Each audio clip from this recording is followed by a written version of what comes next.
എൻ്റെ പെങ്ങളെ നീ ഇങ്ങനെ അലക്കാനും ചോറും കറി വെക്കാനൊക്കെ ഉണ്ടാക്കി പഠിക്ക്. നാളെ കല്യാണം കഴിഞ്ഞ് വേറൊരു വീട്ടിൽ ചെല്ലേണ്ടവളല്ലേ.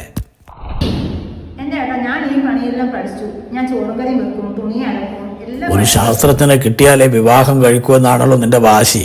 നടക്കട്ടെ നടക്കട്ടെ. എടാ രമേശ, പറ. നീ വരുന്നില്ല? എന്നാ പെട്ടെന്ന് വാ, ഞാനിവിടെ തന്നെ വീട്ടിൽ തന്നെ ഉണ്ട്. ഏത് രമേശൻ?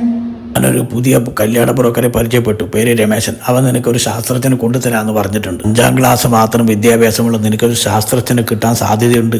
അതാ ബ്രോക്കർ ശരിയാക്കി തരും. ഹലോ കൃഷ്ണേട്ടാ, കൃഷ്ണേട്ടൻ്റെ വീടനല്ലത്? ശാസ്ത്രജ്ഞനെ പെങ്ങൾക്ക് വരാനായിട്ട് കിട്ടിയ കാര്യം അറിയിക്കാന്ന് വെച്ചാൽ ആരും കാണുന്നില്ലല്ലോ. അയാൾക്ക് ഈ വീടത്ര പരിചയം കാണില്ല. നീ പോയിട്ട് അയാളോട് ഇങ്ങോട്ട് വരാൻ പറ. അത് ശരി, അതിൻ്റെ അകത്തായില്ല അല്ലേ? ഫ്ലാറ്റിലൊക്കെ എത്തി ആളെ കണ്ടുപിടിക്കാൻ കുറച്ച് ബുദ്ധിമുട്ടാണ്. രാധാഷേട്ടാ, എന്നിട്ട് പറ. ഞാനെന്ത് പറയാനാന്ന്? നീയല്ലേ കല്യാണ ബ്രോക്കർ. നീ പറ. നിങ്ങളെ പെങ്ങളെ ഒന്ന് കണ്ടിട്ട് പോകാമെന്ന് വിചാരിച്ചു കയറിയതാ. എടോ, എൻ്റെ പെങ്ങൾക്ക് ഒരു നല്ലൊരു പയ്യനെ കൊണ്ടുതരാമെന്ന് പറഞ്ഞിട്ട് എന്തായി?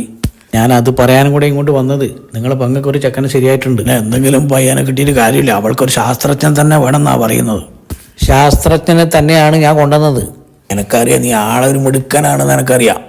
വലിയ വലിയ കാര്യങ്ങൾ കണ്ടുപിടിച്ച ഒരു ശാസ്ത്രജ്ഞനാണ് അയാൾ. അയാൾ കണ്ടുപിടിച്ച കാര്യങ്ങൾ കേട്ടാൽ നിങ്ങൾ അന്തം വിട്ടു. സമൂഹത്തിന് ഗുണകരമായ കാര്യങ്ങളെ കണ്ടുപിടിച്ചിട്ടുള്ളൂ. അത് ശരി, അപ്പോൾ എന്താണ് പുള്ളിക്കാരൻ കണ്ടുപിടിച്ചത്? അയാൾക്ക് മാത്രമേ അത് കണ്ടുപിടിക്കാൻ പറ്റിയിട്ടുള്ളൂ. അതാണ് അതിൻ്റെ ഒരു പ്രത്യേകത. അത് ശരി, അത്രയ്ക്ക് വലിയ ശാസ്ത്രജ്ഞനാ? അല്ലെ, എന്താണ് അവൻ കണ്ടുപിടിച്ചത്? പ്രധാനമായിട്ട് 2 കാര്യങ്ങൾ അവൻ കണ്ടുപിടിച്ചിട്ടുണ്ട്. അതിന് സമൂഹത്തിന്റെ നല്ല അഭിനന്ദനങ്ങളൊക്കെ അവന് അവിടുന്ന് കിട്ടിയിട്ടുണ്ട്. എന്റെ പെങ്ങളുടെ ഒരു ഭാഗ്യം.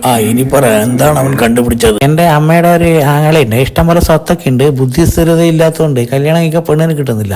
അവസാനം ഇവനാണ് കല്യാണം കഴിക്കാൻ മാമന് പെണ്ണിനെ കണ്ടെത്തിയത്. മാമന് കല്യാണം കഴിക്കാൻ പെണ്ണിനെ കണ്ടെത്തി. അതാണ് ഇവന്റെ കണ്ടുപിടുത്തം. അത് പിന്നെ ഇന്ന കാര്യം കണ്ടുപിടിച്ചാലേ ശാസ്ത്രജ്ഞനാകൂ എന്നൊന്നും നിയമത്തിലൊന്നും പറയുന്നില്ല.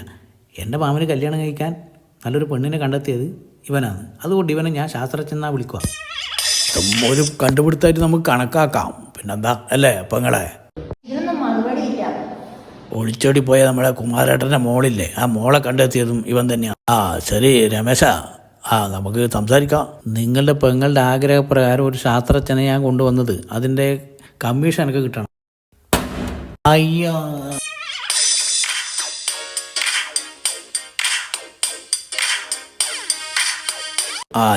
രമേശ രമേശ രമേശ രമേശ ഇതാരും ഞാനാരാന്ന്? ഇതേടെ സ്ഥലം?